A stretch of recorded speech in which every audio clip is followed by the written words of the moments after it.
So it was about 8 months ago now that Mazda revealed the all-new 2025 CX-70, and they were even kind enough to provide me with the embargoed information early for you guys so that I could create a video. Well, for all about an hour after receiving that information, I was convinced that this might actually be a slightly smaller, more unique vehicle from that of the larger CX-90, but I quickly learned that I was wrong. It is literally a CX-90 with the third row deleted, and although for 2025 they have debuted a few minor tweaks, upgrades, small feature additions that many of which are making their way to the CX-90 as well, it is literally going to be the same vehicle. Now last year, Mazda was kind enough to provide me with the CX-90 in its Turbo S Premium Plus trim level, which is fully loaded, everything that you can equip on the CX-90. And I got a feel for how the inline turbocharged six-cylinder with the 48-volt mild hybrid system performed out in real-world conditions. Now I had a few criticisms about that powertrain, but overall came away very impressed other than the small, harsh shifts from the 8-speed automatic transmission, which Mazda has said they provided a software update to 2024 models and have revised for every single 2025 from the factory. So outside of that, I was left with pretty good impressions of the turbocharged six-cylinder. Now this week, they were kind enough to provide me with the 2025 CX-70 Premium Plus in the plug-in hybrid format, which I have been anxious to try out and drive myself. So over the last week or so, I've gotten my full impressions of the vehicle, and today, without further ado, let's not waste your time, get into my likes and dislikes and see how many of which carry over from the CX-90, but a couple new ones are introduced with this plug-in hybrid powertrain. So now you guys might be wondering why I'm filming this video inside. Well, that's simply because a lot of these are going to be redundant to that of the CX-90 video I did last year here on the channel. So make sure you guys check that out if you guys are curious. So I'm simply going to list them, throw some B-roll over this, showing you guys those items again, and discuss more in depth the new ones that are added either with the CX-70 here for 2025 and or that plug-in hybrid powertrain. So starting with my likes as usual, I think the style and overall design of the CX-70 and 90 are absolutely fantastic. It's a very luxurious looking premium three-row, or in this case, two-row SUV. It's on the larger side of things with a larger wheelbase for its class, which I think gives it the overall proportions that are slightly more wagon-esque versus a traditional SUV, but that has somewhat to do with the rear-wheel drive architecture or platform that this vehicle is based upon, but the styling I think is absolutely fantastic. Now next up we have the interior and interior quality. As I mentioned before, I think the interior is certainly a highlight of both the 70 and the 90. Absolutely fantastic. Mazda has introduced a new red interior here on this vehicle that I have tested this week, exclusive to the 70, at least for now. We'll have to see if that stays the case. But I think the color combination, the material usage throughout the cabin, the design for the most part on the inside is very, very good. I did not have any build quality issues this week with this vehicle. Everything seemed to be put together very well. This one has just over 5,000 miles, so it's not brand new by any means, but still has, a couple thousand miles on it. And I just like all the physical buttons. I like all the physical knobs. The materials on the door panel where you rest your elbows, extremely soft. Center console is the same way. The Nappa leather seating surfaces. Really, I have next to no complaints as far as the interior goes. And I think that's where Mazda really tried to separate this vehicle versus some of the other competition around the same price point. So my next like with the CX-70 is going to be the headlights. This was something I raved about on the CX-90, and given this largely the same vehicle, these headlights are absolutely phenomenal. It has a low beam LED projector headlight, and performance, there is absolutely nothing to complain about. The automatic high beam assist function works very, very well, and the performance of the headlamps are absolutely phenomenal, and I think they are nearly some of the best I've ever tested. Next up is going to be the Bose premium audio system. It's a 12-speaker design with a dedicated subwoofer located in the trunk area around the spare tire, and it's very good. I really liked it on the 90, love it here on the 70, and given I've had about a year or about 10 months or so since I had the CX-90, driven a bunch of other vehicles on the channel, I think it's actually very good. Above average, I would consider, not close to some of the other luxury ones out there with many more speakers and obviously a more powerful amplifier and stuff like that. But for its class, for its rating, and everything that it has to offer, I think the center point technology or the surround sound works very good. There is a good amount of EQ adjustment. The subwoofer is very powerful. You can hear it from the front seats. and really no complaints as far as that goes, and you can dial it in pretty much how you wish. Next up, we have the onboard power that comes with the plug-in hybrid powertrain of both of these two vehicles. So the regular CX-90 or the CX-70 with the inline turbocharged 6-cylinder comes with a 150 watt regular standard household outlet on the right side of the hatch. Well, getting the plug-in hybrid variant automatically adds here on the 70 a 1500 watt 120 volt outlet on the driver's side or the left side of the hatch. Now you combine these two, essentially you have two different circuits or different 120 volt outlets you can plug items into. There's a dedicated on-off button in the hatch area for the more powerful outlet. And you guys know I am a fan of onboard power when available with high voltage battery cars. And if you don't at this point have high voltage or high power outlets with an electric vehicle or a plug-in hybrid like this one, I think that is truly a big miss.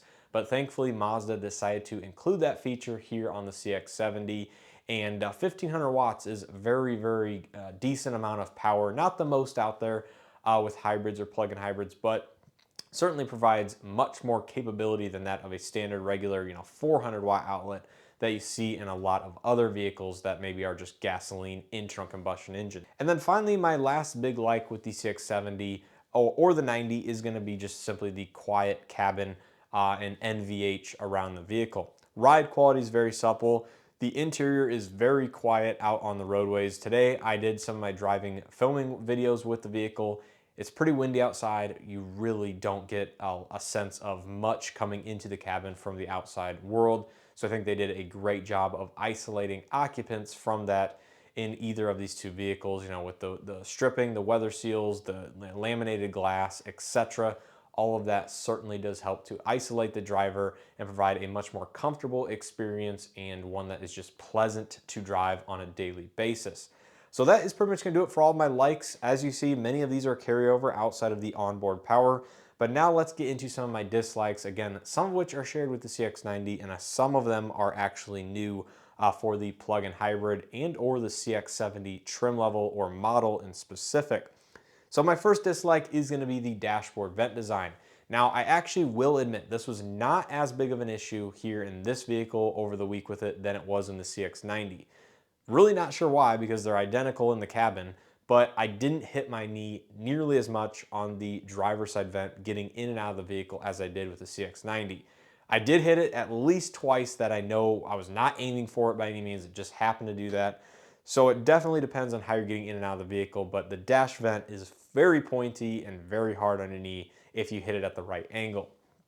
My second dislike is going to be the driver's seat lack of a seat extension. Now again, this goes back to the CX-90. I feel like the bottom seat cushion on the front seats in particular are just a little bit shorter than I would like them to be, and this could easily be solved with a driver's seat leg extension or thigh extension, which a lot of vehicles in this class and price point do offer. So it's kind of a miss by Mazda with the seat adjustment capability. I don't think it comes up enough to support your thigh, or at least how I like to drive.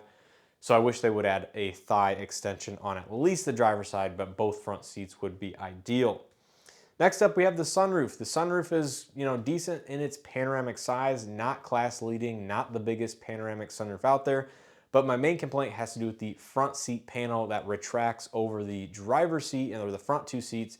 It just doesn't open very far. It's a very unique design, goes up and over the other piece of glass and only gives you like 6 or 8 inches of actual opening for airflow to come inside the vehicle.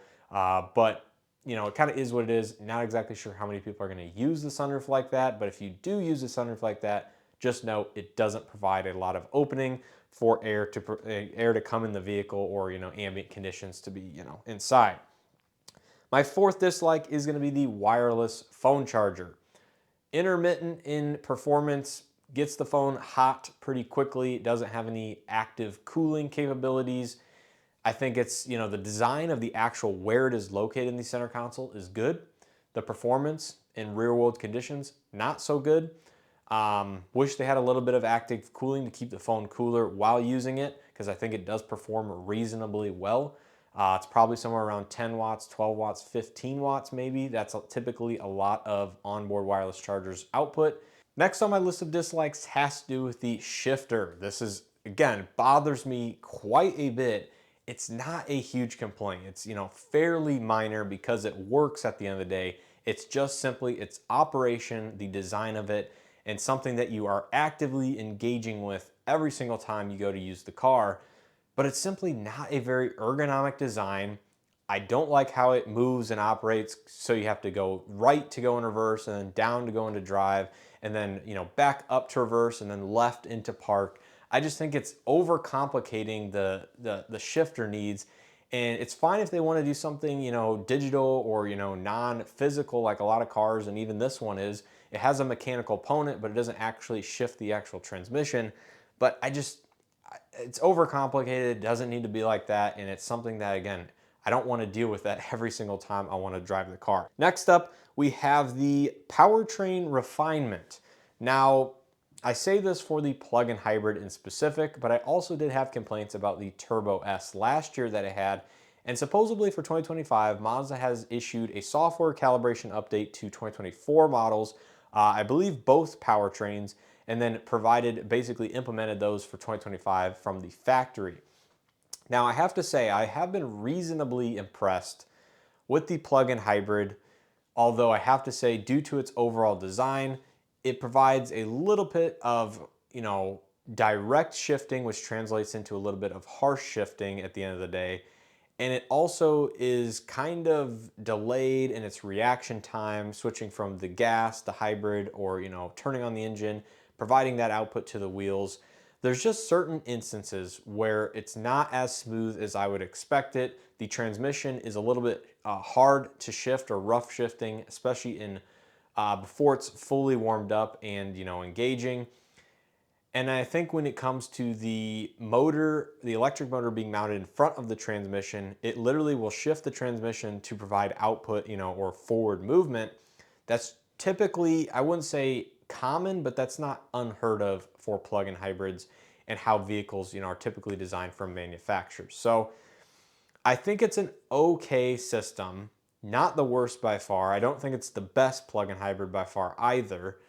Efficiency, typically around 2 miles per kilowatt hour, at least at what the car was indicating.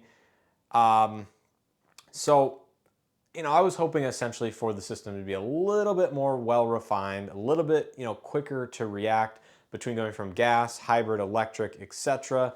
And I just think there's some hesitancy as to, coming up stoplights and fully electric, then providing throttle input and, the electric motor or the battery not having enough, capability to propel or, issue that acceleration. So then the engine needs to turn on, the clutches need to engage, all that stuff needs to happen. And I think there's times where it's just a little bit slow to react. So I'm just gonna leave it at that. My final 2 dislikes, one of which is gonna be the black exterior trim, which every CX-70 gets over that of the CX-90. This one's a premium plus, fully loaded for the plug-in hybrid.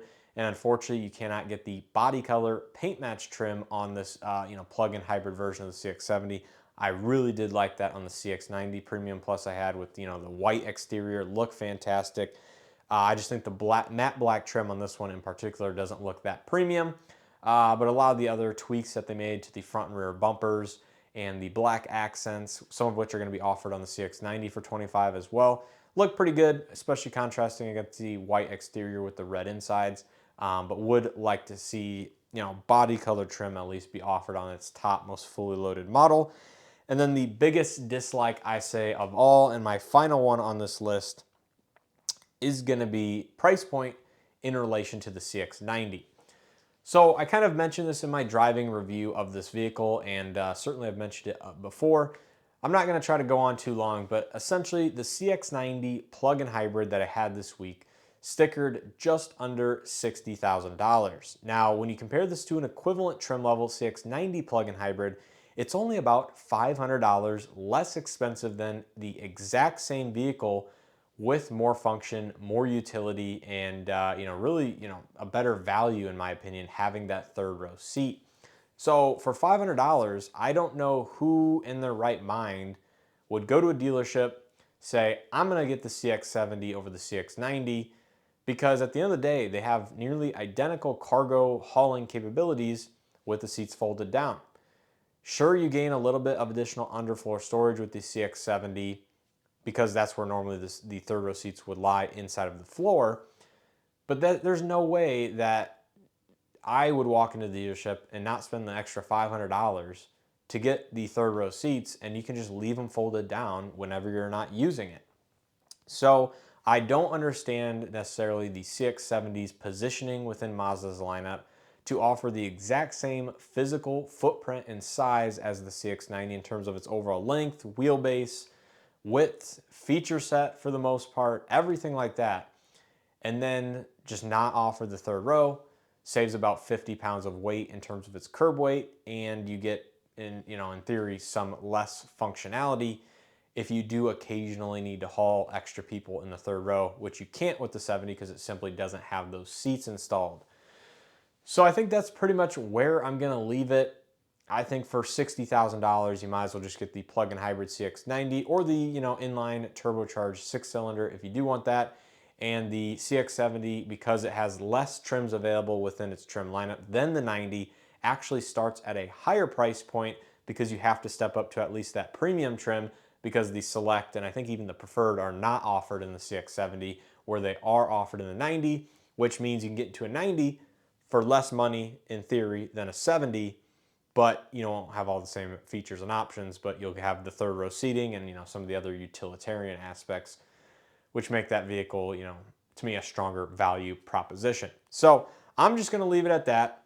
Hopefully you guys enjoyed this video and or found something helpful as usual. If you did, make sure to hit that like button below, subscribe if you haven't already, and leave your thoughts and opinions on the CX-70 versus the CX-90 down in the comment section below. Do you own either of these two vehicles? How has your ownership experience been? Do you agree or disagree with any of my likes or dislikes here on this list? And feel free to add your real ownership experiences or anything else that you both like and or dislike about these vehicles in the comment section. I think that's extremely helpful, valuable feedback to anybody that is considering one of these vehicles, especially the CX-70, which is new for 25, but it's not really at the end of the day an all new model within the lineup. It's essentially a rebadged CX-90 with a couple styling tweaks, a couple color combination tweaks, and $500 less. So anyways, with all being said, I appreciate you guys supporting and watching these videos. If you guys want to support the channel even further, consider becoming a channel member where you get early access to most of the content that I do post here on the channel, as well as use the Amazon affiliate link down in the description of every single video. Simply click on that link before making a purchase on Amazon, and I get a very small referral bonus. Now, I do want to give a huge thanks to Mazda for sending out the CX-70 for me to test and review for a week. Make sure to check out some of the other dedicated videos, including a PHEV range test where I drive only on electricity and will show you exactly how far one can expect to go out in the real world with the CX-70 plug-in hybrid, which in theory should be very, very similar to that of the CX-90. I think that is a very interesting video, as well as my full driving impressions and thoughts on the vehicle in a little bit more detail rather than going into specific items here with my likes and dislikes in this one. But like I said, I think it's great that I finally got to experience both powertrains, the inline 6 turbo with mild hybrid plus the plug-in hybrid that I had this week. Yeah, overall, I appreciate you guys watching, supporting the channel, and as always, hope to see you guys in the next one.